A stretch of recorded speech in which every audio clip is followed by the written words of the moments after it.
तो श्रद्धा का अर्थ होता है सत्यधा बराबर श्रद्धा।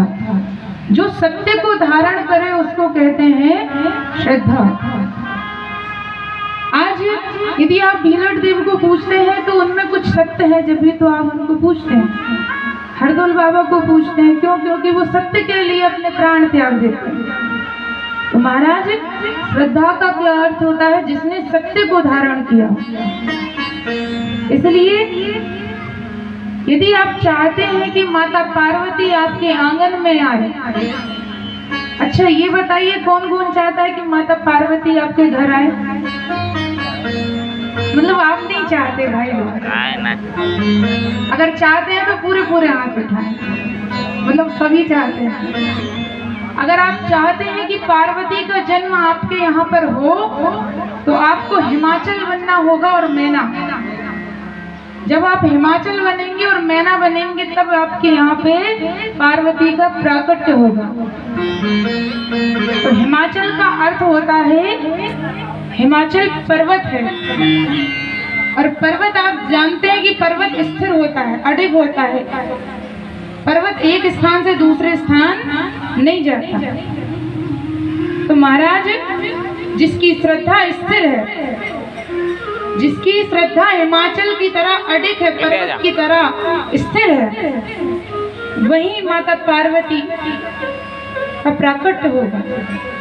आपको जैसे भीलट देव पर श्रद्धा है, अब जैसे आजकल माताएं बहनें देखते हैं कि भाई सोमवार को शंकर जी का व्रत, मंगलवार को हनुमान जी का, बुधवार को गणेश जी का, गुरुवार को बृहस्पति देव, शुक्रवार को संतोषी माता का।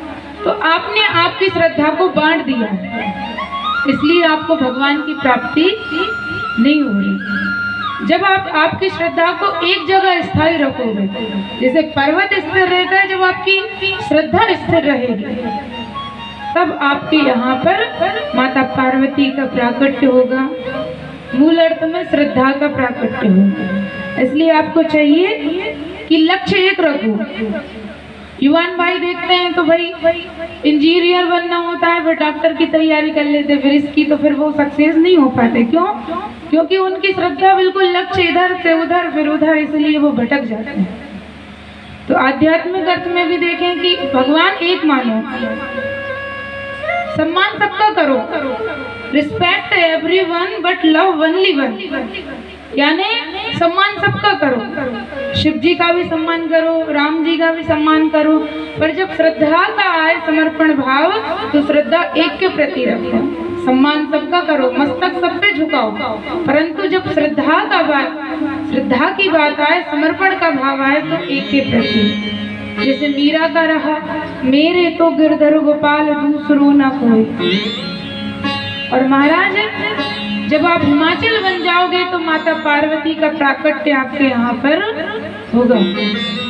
द्वितीय मैना। मैना का यदि संधि विक्षेप करें तो मैं धन ना, जिसके जीवन में मैं नहीं है। कई लोगों को देखते हैं 24 घंटे बस मेरी कार, मेरी बिल्डिंग, मेरी जमीन, मेरी जायदाद, जबकि यहाँ से कुछ नहीं जाना है।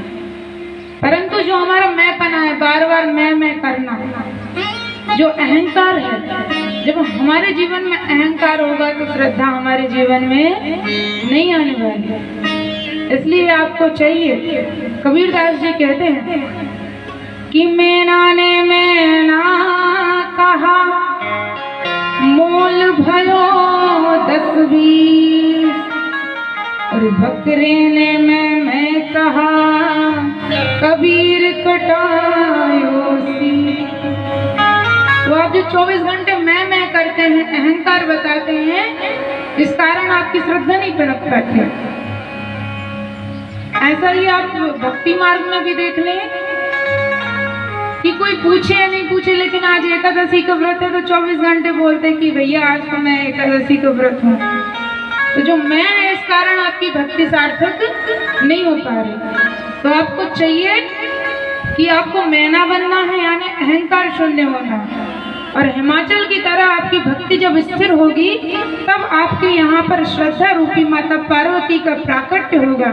इसीलिए गोस्वामी जी कहते हैं,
सुधा का प्राकट्य होगा तो ये व्यासपीठ कहती है आपके जीवन में सुख शांति समृद्धि स्वतः ही आ जाएगी।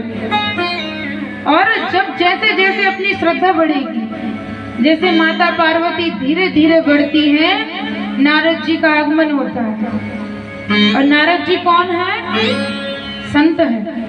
और जैसे ही आपके जीवन में श्रद्धा बढ़ेगी, आपके जीवन में नारद जैसे संत आएंगे और भगवत की प्राप्ति होगी।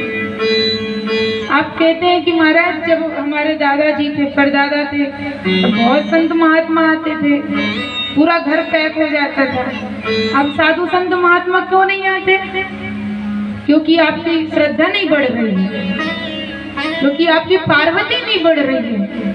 जब आप देखते हैं कि दादा परदादा की जब श्रद्धा थी तब संत आते थे, संतों को बुलाने की आवश्यकता नहीं होती थी। आज देखे तो किसी किसी घरों में, पीपर पानी की बात नहीं कर रहे भाई, किसी किसी गांव में देखते हैं तो एक कप चाय यदि देखें तो मुश्किल होता है कि कोई मेहमान जब जाए तब हम पिए।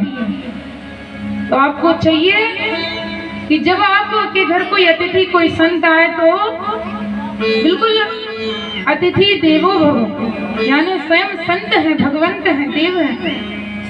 तो महाराज जो जो पार्वती बढ़ती है, नारद जी का आगमन होता है। और गोस्वामी जी कहते हैं,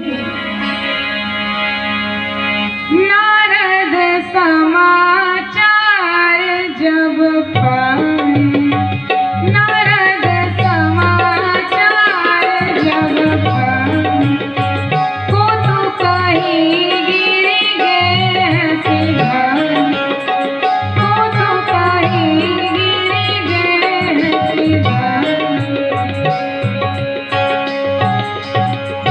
नारद समाचार सब पाए, को तो कहीं गिरी गए सिधाए। नारद जी हिमाचल के यहाँ पे जाते हैं और संत का बड़ा दिव्य स्वागत किया जाता है। उन पर द्वारपाल की जगह स्वयं जाते हैं, स्वागत करते हैं, निकट बिठाते हैं, पुष्पों से वर्षा करते हैं और चरणों को धुलते हैं, चरणोदक लेते हैं। जब दोनों हिमाचल और मैना बैठते हैं, उसी बीच माता